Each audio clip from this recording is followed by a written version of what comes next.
Aujourd'hui, Toyota a vraiment décidé de s'investir dans l'électrification et en quelques mois, on a vu arriver ou on va voir arriver une ribambelle de modèles comme l'Urban Cruiser, le CHR+, une version électrique du pick-up Hilux et aussi une version électrique en 2027 de la Corolla. Tout a commencé il y a 3-4 ans, un peu timidement, un peu à reculons, avec le BZ4X. Le BZ4X, c'était vraiment la toute première incursion de Toyota dans le monde de l'électrification. Et comme le temps passe très vite, on en est déjà au stade de la mise à jour. Et là, si vous le permettez, je vais introduire une petite variation dans notre fameux gimmick. Alors, dans le BZ4X, quoi de neuf? Alors, autant il y a des mises à jour qui peuvent passer inaperçues, autant ici, Toyota a vraiment fait le travail. Par exemple, toute la face avant du BZ4X a été redessinée. Cette bande noire assez massive qui traverse toute la face, c'est nouveau. La signature lumineuse en boomerang, c'est nouveau, comme on peut le voir sur d'autres modèles récents de Toyota.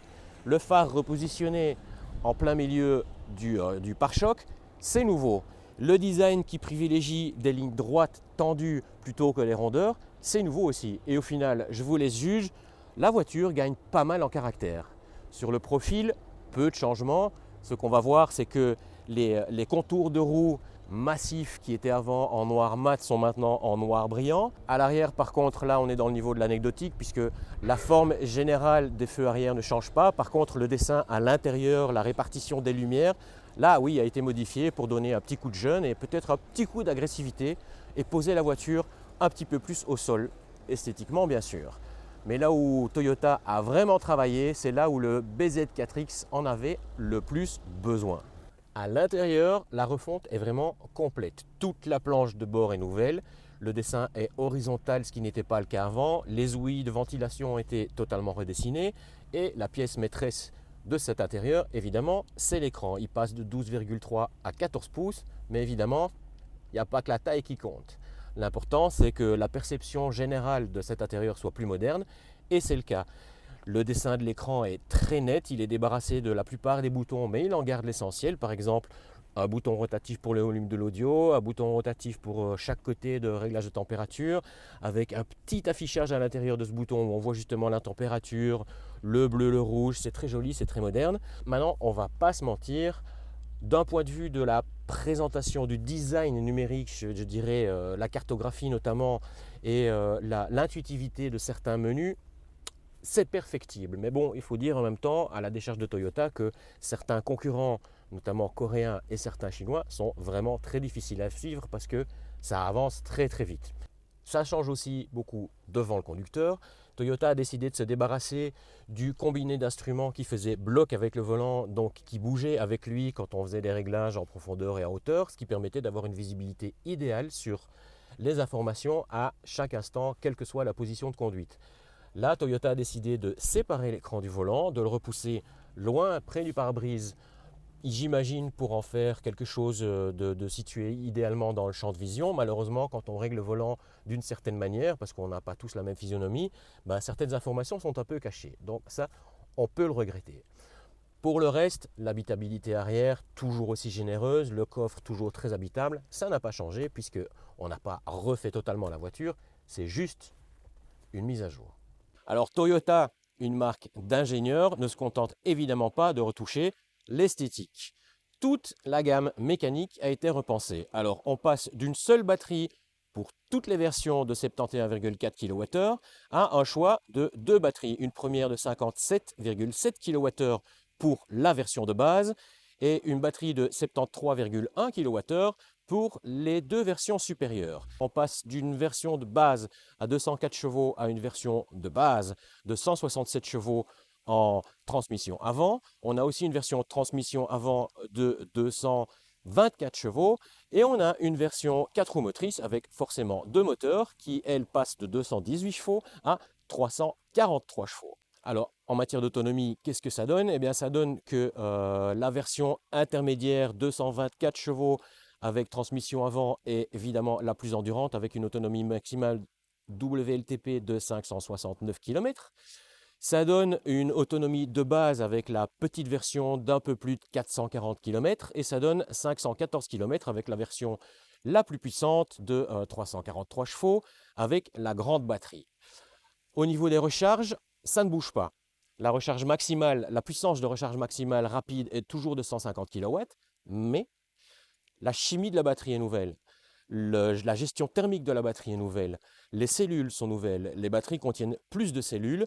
Et si bien que Toyota nous promet que, alors avant, on avait une rapidité annoncée de 30 minutes pour passer de 10 à 80%, et Toyota admettait que ces 30 minutes étaient très théoriques. Désormais, le constructeur promet 28 minutes de 10 à 80% entre moins 10 degrés et 25 degrés. C'est la stabilité de la charge, c'est très important parce qu'il est vrai que quand on vous annonce une puissance maximale de recharge de parfois 320, 400 kW, il faut avoir toutes les données parce que ce qu'on vous annonce, c'est un pic et le secret, c'est de pouvoir garder ce pic pendant longtemps. Donc bref, Toyota nous annonce pouvoir garder son pic de 150 kW assez longtemps.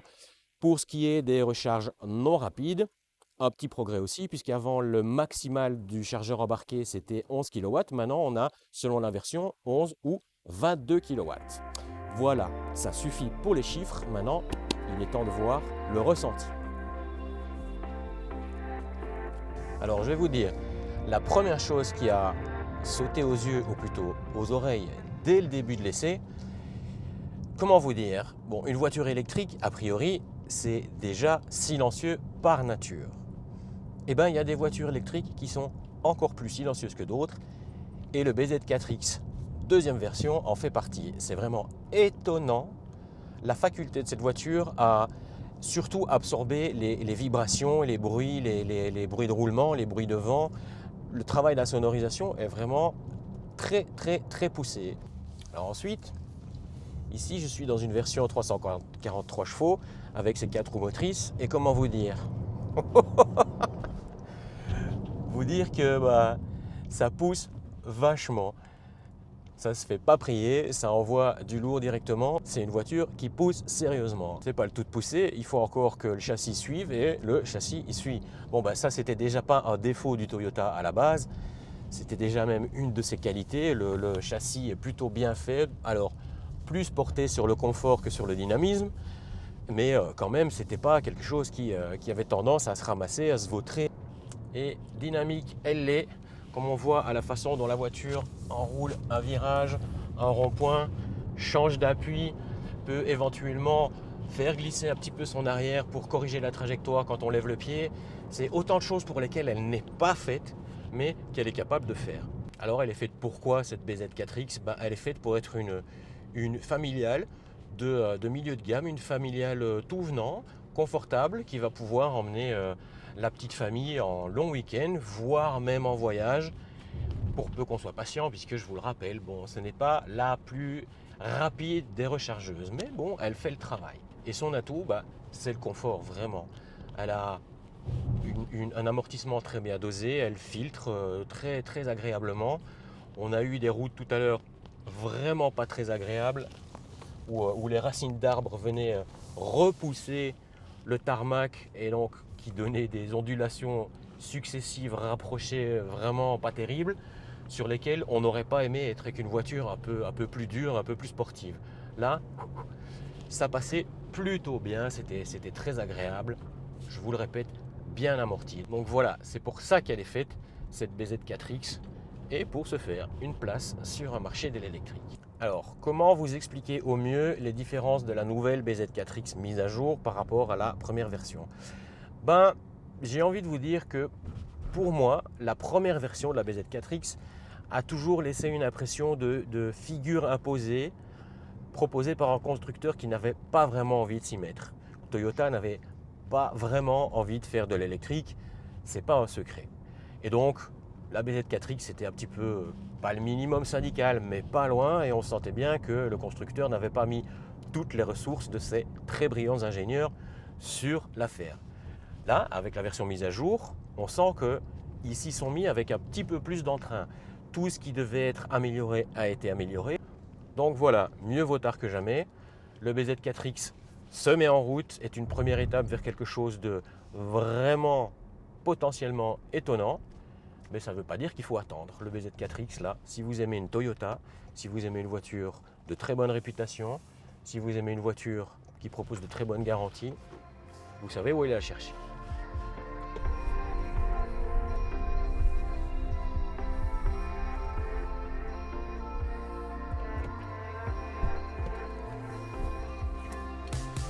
Alors, est-ce que le BZ4X a progressé?